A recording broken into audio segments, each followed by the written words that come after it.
So Shane Anderson, want to thank you for taking part of this interview for the Klamath Film Society and your submission, Undammed, production, I understand, of Patagonia Films. Um, uh, and tell us briefly where you are right now and what you're up to. Yeah, so I am about 2 miles downstream of where Iron Gate Dam used to be on the Klamath River. They just installed some sonar today to count in real time fish numbers and salmon coming across. So it's a really monumental day. So we're hoping with this little bit of rain and the barometric pressure drop and 7 salmon were seen at Shasta at the weir yesterday. So we're kind of hoping that maybe there's a push coming up with this. And maybe today's the day where we count the first fish coming back of the season. Okay, maybe hit the headlines or something. I think you mentioned briefly that it sounds like Patagonia Films is working on a lengthy documentary on this whole program. Gosh, could you say a little bit about that? Yeah, so that's Swiftwater Films is doing that, my company. Patagonia did the short film with us, but we're doing an independent documentary. We don't have a sponsor or distributor yet for it, but we've been independently producing for 5 years, covering the entire basin, the story of Klamath Dam removal, the whole backstory of the 25-year movement, as well as following and chronicling the actual decommissioning of the dams and the restoration. We had exclusive access to a lot of the behind the scenes, so we got some really cool stuff that's never before been seen before. So, well, great. And I'm speculating here, but I think maybe Undammed is the first film in a series. Is that the status, or are there some preceding films too on this?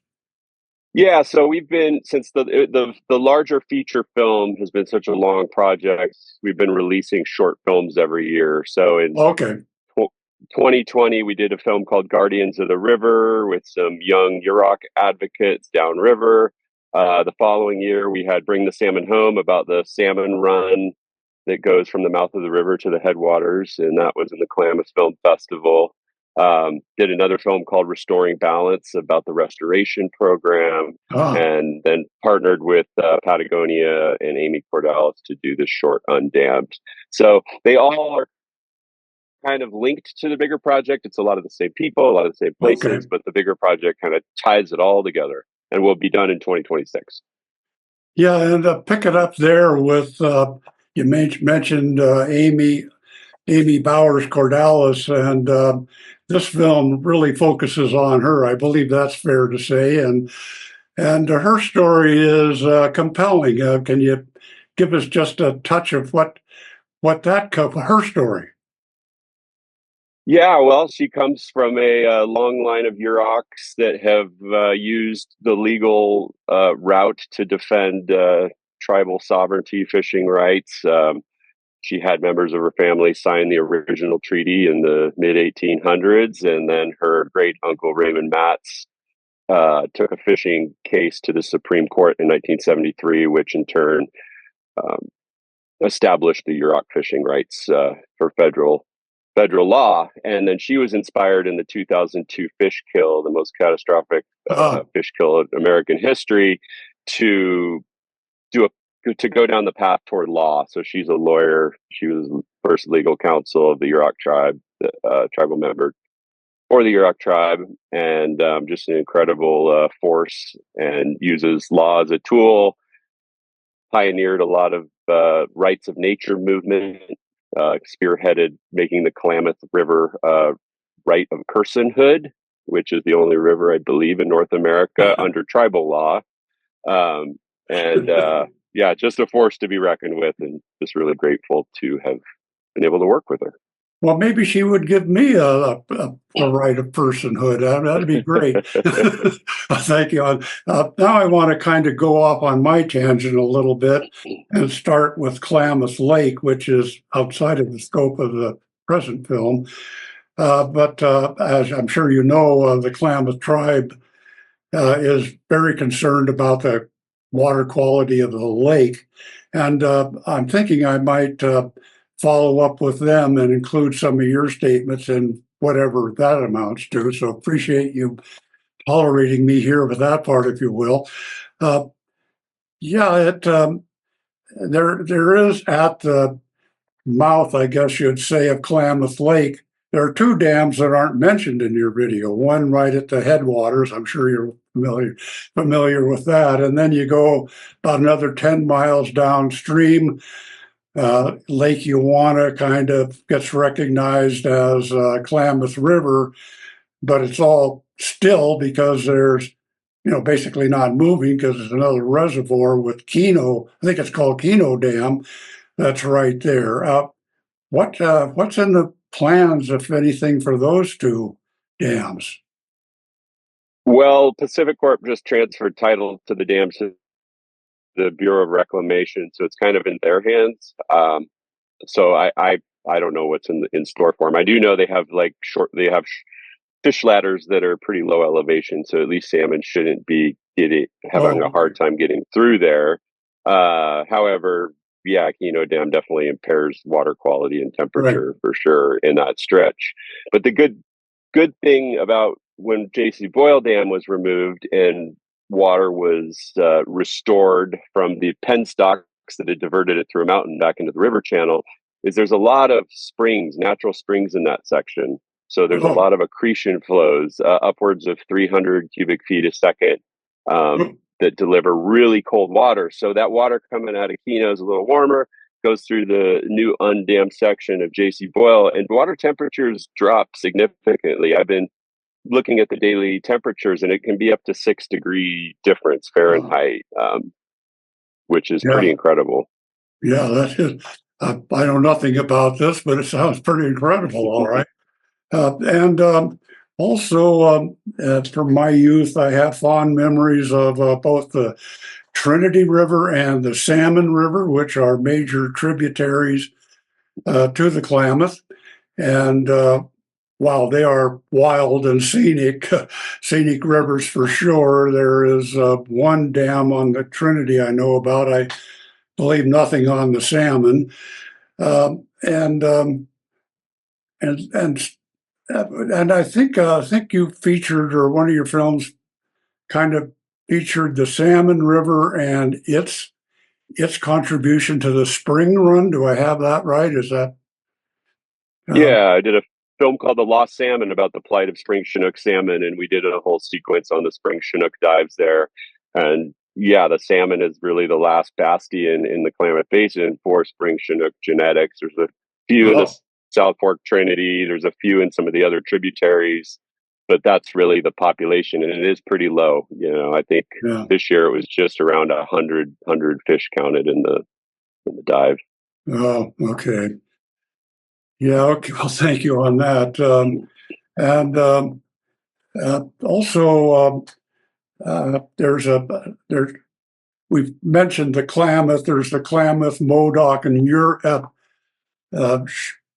Uhuskan tribes in this vicinity, mostly the Klamath associated with the lake, of course, and then the Yurok at the mouth. We'll get back to that in a minute. But there's also, as far as I know, one other tribe, the Hupa, that are in between the two, where the Salmon Rivers and the Klamath River come in, and the Trinity River come into the Klamath. And I assume, correct me if I'm wrong, that group also supports the undamming of the river.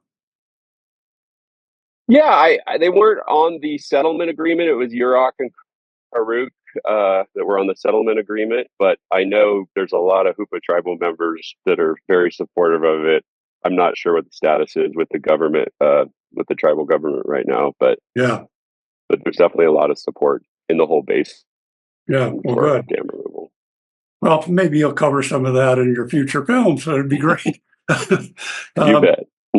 So, yeah, and also in the Klamath tribes are very concerned about the schwam, their native fish, sucker fish. That apparently all of the newborns are not surviving in the lake. The only surviving breeders are the elders, I guess, and kind of a question of how much longer they'll be able to keep that population going. So a little bit of a time pressure on that one, I guess. But um, thank you for tolerating my personal line of questioning. Now we'll go back to your film, this one, Undammable, and you said a little bit about Amy Cordalis and her family. Anything more you would like to add about her and the Yurok interests?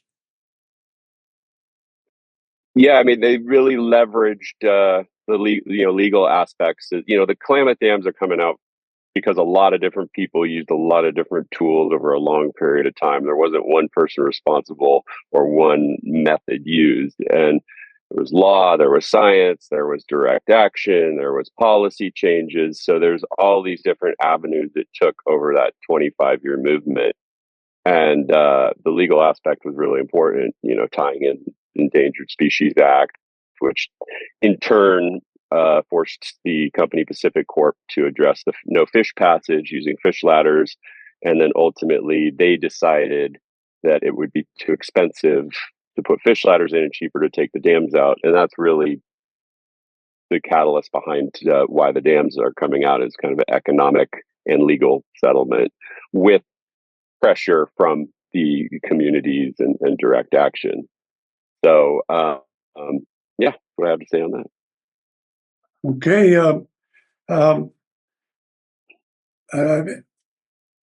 So I guess that's basically, we've covered what anything you would like to add to my line of questioning about this film that we haven't touched on here. Yeah, just honored to be back in the Klamath Film Festival for I think 4 years in a row here, and excited to bring this story. This was a portrait of one of our participants in the main film, and just really encourage people to also stay tuned. Swiftwater Films, undammingklamath.com also, and we'll keep you updated on how the future films go. And yeah, thank you very much. Oh, well, thank you. And my next question was going to be about your experiences with the Klamath Independent Film Festival, but you may have pretty much finished your comments there. Anything you would like to add about Kurt and his work up here? Yeah, it's a great festival. Really encourage everybody to attend it. Wonderful theater and very supportive. So just community driven. Good to see film coming to Klamath Falls. Independent film. Yeah, it's great to have community spirit and community support, and hope to add some to that in my little project here. But well, Shane, I really appreciate your time and contributions here, and to not only the environment and public interest, but yeah, the Film Society, the Klamath Independent Film Society too. And I personally express my appreciation to you for answering some of my personal questions and interest from my history. Thank you very much. And with that, I think we'll bid you a fair adieu. And good luck with your future projects. And thanks again. Thank you kindly, Chuck. Really appreciate it. Okay. Thanks a lot, Stacey. Talk to you.